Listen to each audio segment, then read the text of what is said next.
Welcome. Now we've got some health for you here, and today on health we are joined by Dr. Ifedayo adejare. Now he's a consultant urologist with over 20 years of experience in medical practice, 8 of which have been as a urologist.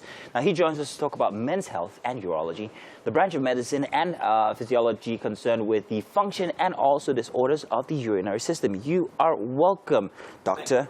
Good to have you here. All right, nice to be here as well. You look exactly like a doctor. No gainsaying there. Yeah. Now, when we told people that we're having a urologist come over, they sent in some questions, and they're very interesting questions, some of which I didn't think about myself. But first off, let's intimate people with who exactly a urologist is, apart from the fact that it's a word that you can't pronounce after every Friday night when you're out with your friends. You can't pronounce it after every Friday night.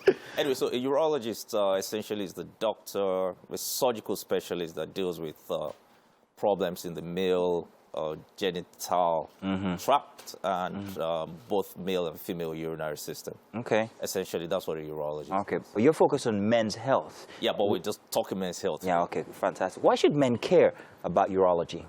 Yeah, I mean, it's a very important aspect of a man's life.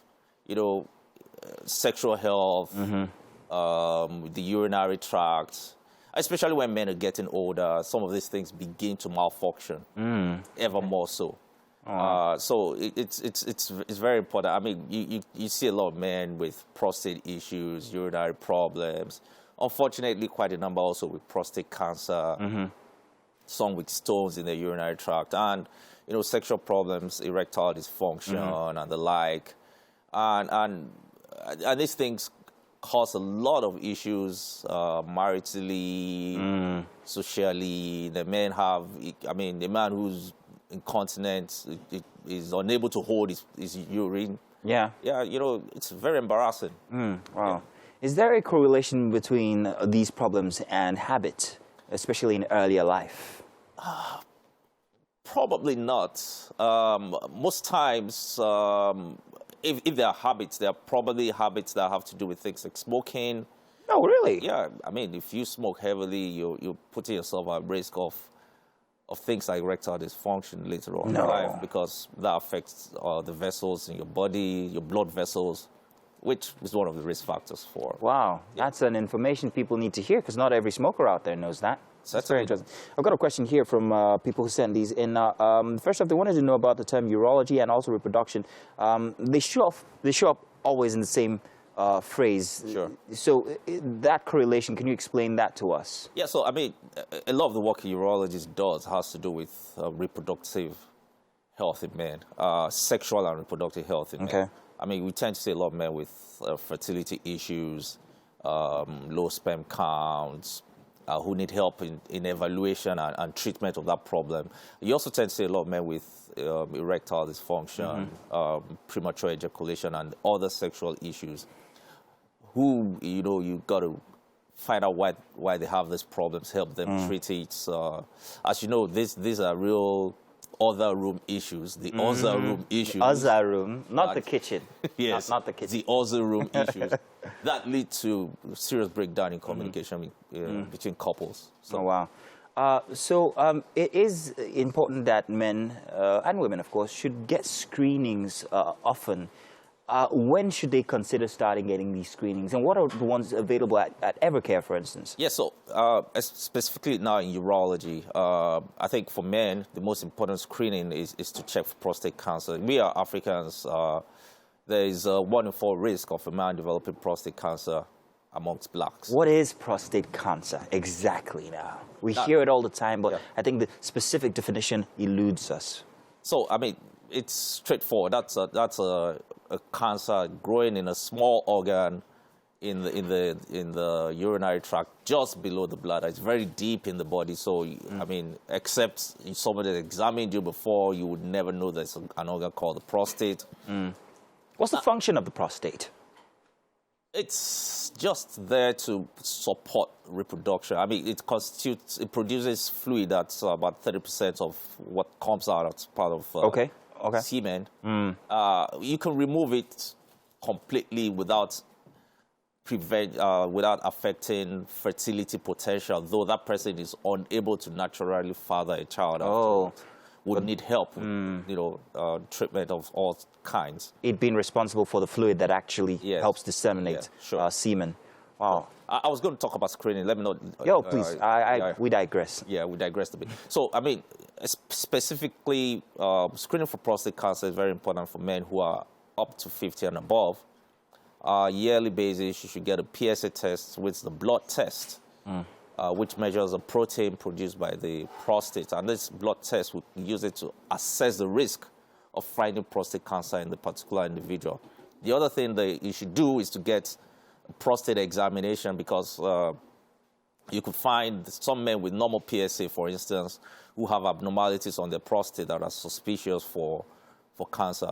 So those two on a yearly basis help to identify men at risk of prostate cancer. Then, depending on the findings of those tests, you go ahead and do further testing, something called a biopsy, where you essentially take a sample of the prostate to see what's in it, and therefore, you can make a diagnosis. The key in prostate cancer care is early diagnosis. Okay. Early diagnosis and the right treatment leads to good outcomes. Okay.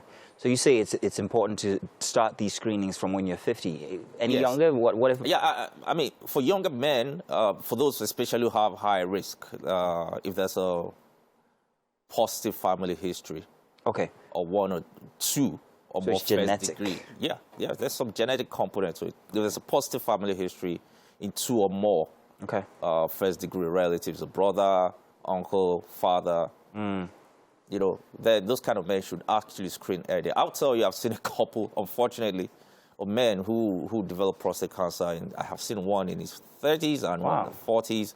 And when I asked the gentleman who was in his 40s, he said, his dad died at a very young age. I suspect that he might probably have prostate cancer. Wow. Unfortunately, he also passed out. That's unfortunate. How regular after your first screening should you then take this? For anybody, it's about 50 on a yearly basis. On a yearly basis. Are they expensive, these screenings? No, they're not. They're well within affordable range. Yeah. Okay.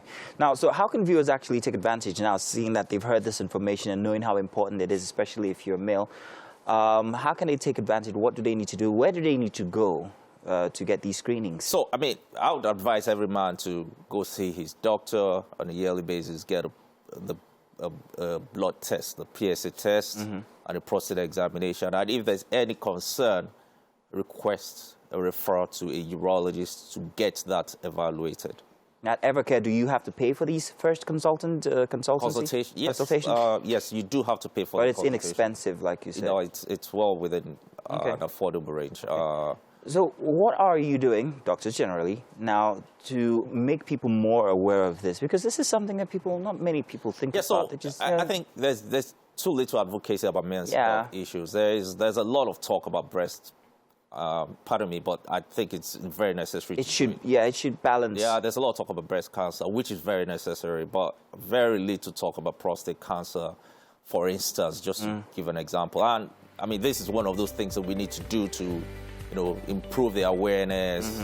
Of course, I think there's a need for more advocacy groups for men's health, and I think there's a need also for men to talk about issues that affect them health-wise. There's this reticence about men who just want to keep quiet. They don't want anybody to know what's going on with them. Culture. Culture. I'll give you a quick example. Real quick. I have a patient in the hospital right now, last week. He was on admission for surgery, had surgery, my patient. His brother was in the next room for another reason. And neither of them wanted to know. Wow, they didn't want each other to know that they were... each other to know that they were in hospital. Wow. And they were in the same hospital. Wow. On the same floor. Wow. And a third brother was looking after both of them, not letting...